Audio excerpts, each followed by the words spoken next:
Halo, Assalamualaikum warahmatullahi wabarakatuh. Kembali lagi dengan channel kami itu Sam Waterproofing Indonesia. Nah, kali ini kami akan mencoba menjawab pertanyaan dari Kak Vicky Wijayanti. Oke, salam kenal Kak Vicky ya. Bang, kalau bocornya cuma satu titik kecil, kalau cuma satu titik kecil maksudnya, ya, tetap harus waterproofing full nggak? Full ya? Oh, gini. Oke, jawabannya ya. Akan kami coba menjawab ya Kak Vicky. Jawabannya tergantung penyebabnya, tapi dalam banyak kasus tetap disarankan waterproofing supaya bocor tidak muncul di tempat lain. Intinya harus di waterproofing full. Nah, ini ya Kak ya. Untuk menjaga-jaga nih, supaya tidak melebar kemana-mana. Jadi jangan disepelekan bahwa hanya bocor satu titik ya Kak ya. Bocor satu titik belum tentu sumbernya di situ. Nah, ini sering kali kami temukan. Air sering merambat di dalam beton sebelum keluar. Contohnya, air masuk di atap bagian A, mengalir di dalam struktur beton, keluar di plafon bagian B. Ini sering kali kami jumpai. Jadi kami waterproofing injeksi di sini, tahu-tahu penyebabnya ada di 2 meter, 3 meter, bahkan sampai puluhan meter jaraknya dari sumber bocor. Jadi walaupun terlihat satu titik, sumbernya bisa lebih luas. Nah, gitu ya kayak dipotongnya kita tidak tahu dari mana itu air mengalirnya. Titiknya nggak selalu di titik itu bocornya, bahkan jauh dari titik itu. Jadi kapan cukup tambah satu titik? Nah, ini perbaikan lokal biasanya cukup jika bocor dari retakan yang jelas terlihat. Yang kedua, bocor di sekitar pipa atau talang. Yang ketiga, tidak ada genangan air di atap. Yang keempat, area bocor sangat kecil. Biasanya cukup dengan tambah retak, pakai sealant, dan waterproofing lokal. Ini kapan sih harus waterproofing lebih luas? Biasanya disarankan waterproofing area lebih besar jika dak beton sudah mulai retak di beberapa titik. Yang kedua, pernah bocor lebih dari sekali. Yang ketiga, atap sering tergenang air. Yang keempat, bangunan sudah beberapa tahun tanpa pelindung. Nah, ini kalau tidak.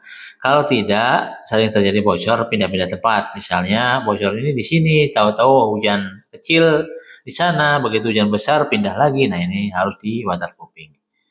Kesimpulannya apa? Kesimpulannya kalau bocor hanya satu titik kecil, kadang cukup diperbaiki lokal. Tetapi jika penyebabnya dari struktur dak, waterproofing area atap lebih aman untuk jangka panjang misalnya. Ini jadi di waterproofing full ya kayak satu atap atau satu dak itu maksudnya semuanya di waterproofing. Lebih bagus untuk mencegah kebocoran yang berpindah-pindah. Gitu ya Kak Vicky Wijayanti ya, semoga pertanyaan dapat membantu. Jadi walaupun hanya satu titik tapi jangan dianggap sepele. Bisa jadi jaraknya jauh dari titik tersebut yang dibocor, yang bocor ya.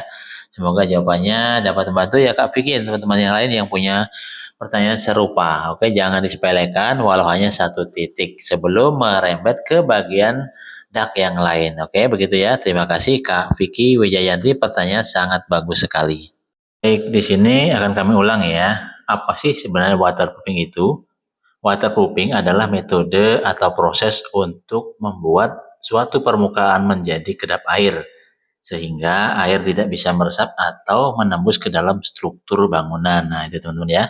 Biasanya waterproofing digunakan pada bagian bangunan yang sering terkena air atau hujan. Nih contoh nih area yang membutuhkan waterproofing. Biasanya itu dak beton atau atap beton ya teman-teman ya. Dinding gedung atau dinding rumah atau lain-lain lah ya. Nah, bagian dak ini biasanya bagian ini paling sering bocor karena terkena hujan dan panas setiap hari. Tanpa waterproofing, air bisa meresap lewat retakan rambut dan lain-lain. Ini untuk dak beton, atap beton maupun dinding ya teman-teman ya. Nah yang kedua apa saja sih yang membutuhkan waterproofing? Yang kedua itu kamar mandi. Nah area shower dan lantai kamar mandi kan wajib nih dilapisi waterproofing supaya apa? Supaya air tidak merembes ke bawah dan menyebabkan plafon bocor. Nah yang ketiga biasanya area apa aja sih yang butuh waterproofing? Nah yang ketiga ini biasanya kolam renang teman-teman. Jadi tanpa waterproofing, air kolam bisa meresap keluar dan menyebabkan keretakan struktur. Nah, itu dia ya. Jadi area mana aja yang perlu di waterproofing. Dak beton, atap beton, dinding, kubah, nah dan lain-lain ya. Kamar mandi, kolam renang, atap dan lain-lain yang perlu di waterproofing.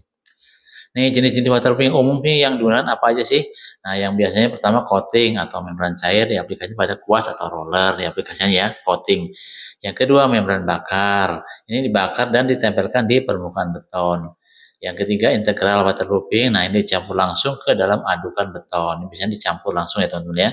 Nah, yang keempat ini injeksi waterproofing. Nah, untuk mengatasi retakan yang sudah bocor. Nah, yang kelima ini dengan menggunakan aspal cair atau aspal emulsi ini terbaru itu yang kami gunakan. Nah, kenapa sih waterproofing penting?